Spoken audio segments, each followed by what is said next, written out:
Hey everybody, what's going on? Big Limpin here. Welcome back to my channel. And I have a very, well, special to me video. But anyways, normally if you're a comic book fan, you know this. Normally every new issue of an ongoing series in the single issue format comes out every Wednesday of every week. And so usually that's the new comic book day to, talk about this kind of stuff. But since I'm a day late, I figure why not do new comic book day today? I have not been able to pick up my issues or my holds for a little bit, and I was able to today.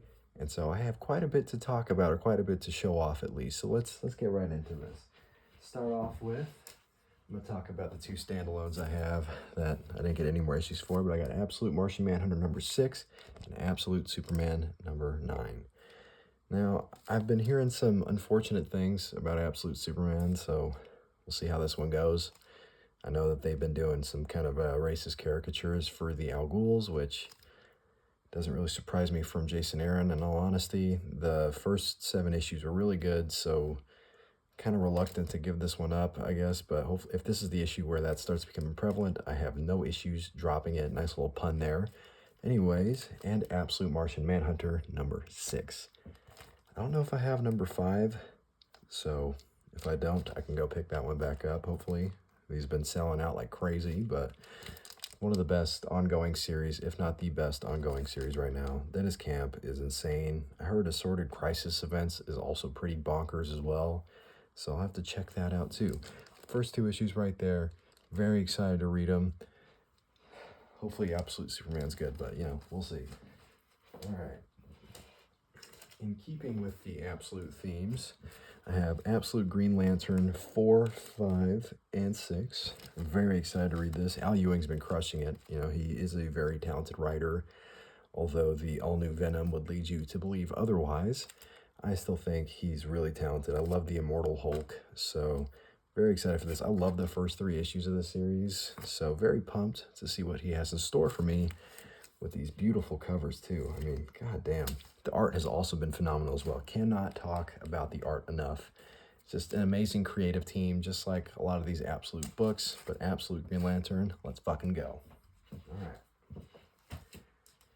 Next in my Absolute pickups is Absolute Flash, which I've kind of been doing a poor job of keeping up with, but Jeff Lemire, so it's going to be pretty good. I'm a big Jeff Lemire fan. I've been reading a lot of his Descender and his Gideon Falls work recently, and it's very impressive. Not to mention his Moon Knight is also really good. But Absolute Flash, using my boy Wally West, the best Flash in my opinion. So very excited to see what he has in store for me with these issues. I've been loving the friendship between him and Grodd. Been loving the building of the Rogues, as well as Dr. Barry Allen's good works. I would use air quotes with my other hand, but holding these bad boys. So very excited to read them. The art has been phenomenal. The writing's been pretty solid too. I know it's been kind of a slower series compared to the rest, but Jeff Lemire is nothing if not a story builder. He is Bob the Builder, but for story work. So we'll see what's up. All right. Last but not least of the Absolutes, I have Absolute Batman 10 and 11. Bane is the scariest fucking guy I've ever seen in my entire life, in these books specifically. So really excited to see what's going on. I mean, Absolute Batman's pretty fucking awesome. Scott Snyder and Nick Dragata have been killing it. I'm a big Scott Snyder fan. I have both of his omnibuses for Batman with Greg Capullo, and those are phenomenal. And Nick Dragata is one of my favorite artists after reading East of West, which is still, I think, the best series of all time. So there's that. All right. Next up, we got some Ultimate pickups from the Marvel Universe. Ultimate Spider-Man 19 and 20. This is, in my opinion, the other best ongoing aside from Absolute Martian Manhunter. I'm a big fan of Jonathan Hickman. I just said East of West is the best series in my opinion, and that was him and Nick Dragata. So with Jonathan Hickman doing Spider-Man work, I mean, come on. It's been phenomenal. I unfortunately got spoiled for some of these issues, so I know kind of what happens, but still very excited to read them. I love this series. Spider-Man is my favorite superhero of all time, and Jonathan Hickman has been handling him and his supporting cast with the utmost of care and respect. He's been doing some amazing shit with everybody involved in the story. So very excited to read it. Got some Marco Cicchetto and some Dan Messina issue here. So very excited. Both are great artists and been doing amazing things with these characters. So very, very excited. All right. Now, next up, a little bit controversial, I guess, is Ultimate Wolverine, number 7 and number 8. I definitely see why people have been complaining about the series. I think they're completely valid complaints. It is very much just normal Wolverine, but just in the Ultimate Universe. I really liked issue number 6, mainly because Legion showed up, and he's one of my favorite X-Men, if not my favorite X-Men character of all time, and I think they did something really interesting with him. I just wish what they did with Legion carried over to Wolverine, you know, instead of it just being Logan, but brainwashed and working for the bad guys. Oh my God, who's seen this before? Really unfortunate from Chris Condon, or Condon, I don't know how to pronounce his last name. But he's been doing some great things with Green Arrow from what I've heard, so I know for a lot of his fans, the series has been kind of disappointing, but I'm still excited to see what's up regardless. I like Wolverine, so kind of hoping the series goes well. And if it just continues to be a 616 slop fest, but in the Ultimate Universe, I will drop the shit out of this, no fucking problem. All right.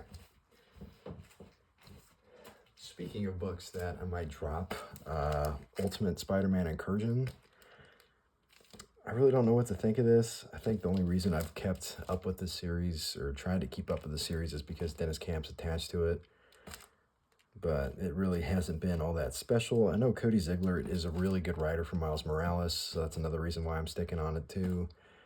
I just was kind of, I guess I was just expecting something different. Like, it's cool to see him interact with all the characters in this Ultimate Universe, but I was hoping more so he'd be interacting with Spider-Man and his son.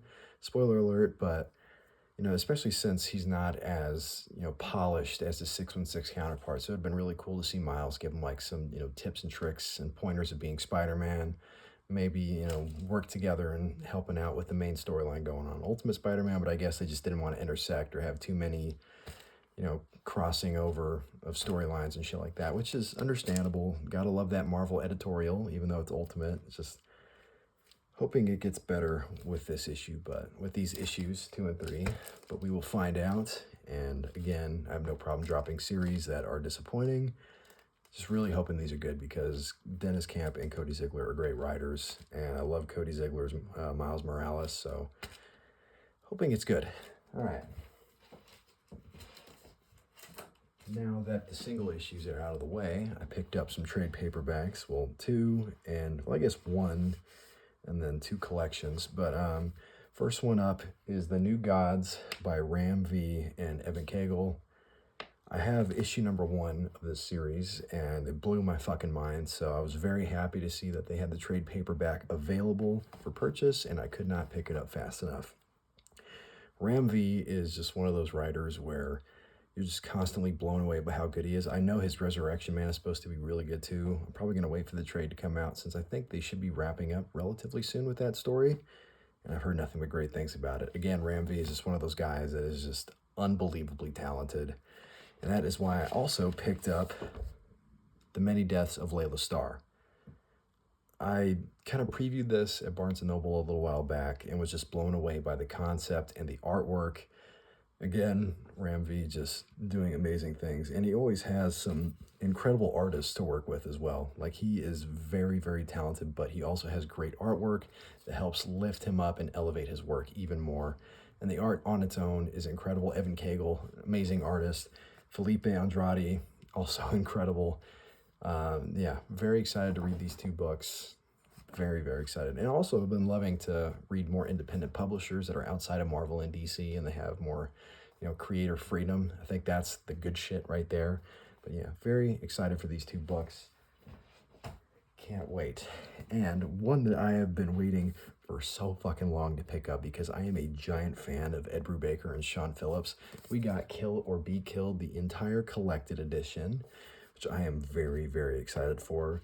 There's not a lot of writers that do the crime noir, especially in comic book form, better than Ed Brubaker and Sean Phillips. I mean, they have an entire fucking library of just outstanding shit. I loved Criminal Volume 1, Coward. I'm trying to get more of that series, and I know they got the deluxe hardcover editions on In Stock Trade, so I'm going to look into that, as well as some other books on there too. Big fan of the two of them. They've done some outstanding work, especially since it's Image and they can just go fucking crazy. That seems to be what this is. The way I've heard it described, and after previewing it, I definitely agree, is that it's Moon Knight if it was written better. I still think Jeff Lemire is the one guy to ever do Moon Knight worth of shit. I heard Jed McKay's is just like insane too, so I'm gonna have to check that series out as well. But yeah, I mean, look at that. Just incredible. Feels amazing. Art looks incredible. I love how they have the pages and the panels structured. It's very interesting to me, and so I'm really excited to see how this story goes. Big fan of Image, big fan of Boom, Dark Horse, you know, just really loving these independent publishers more and more. And yes, I will be checking out Assorted Crisis Events, and I'll get on that, as well as 20th Century Men by Dennis Camp as well. So I got a whole reading list of stuff to go through, and I'm very excited to go through them one by one. I love reading new books, especially new comics. You know, that always makes me happier. But anyways, those are my new pickups today. Thank you very much for joining me on this wondrous occasion called New Comic Book Day. Again, I'm gonna try and do this specific type of video at least once a month whenever I go to my local comic shop and do some, you know, get my pickups and see what other trades they have there as well. But anyways, thank you guys so much for watching. I hope you enjoyed. Please let me know in the comments what your favorite series has been that's either ongoing, finished. Give me some recommendations. Let me know what's up. Thank you guys so much for watching, and hope you have a great rest of your week.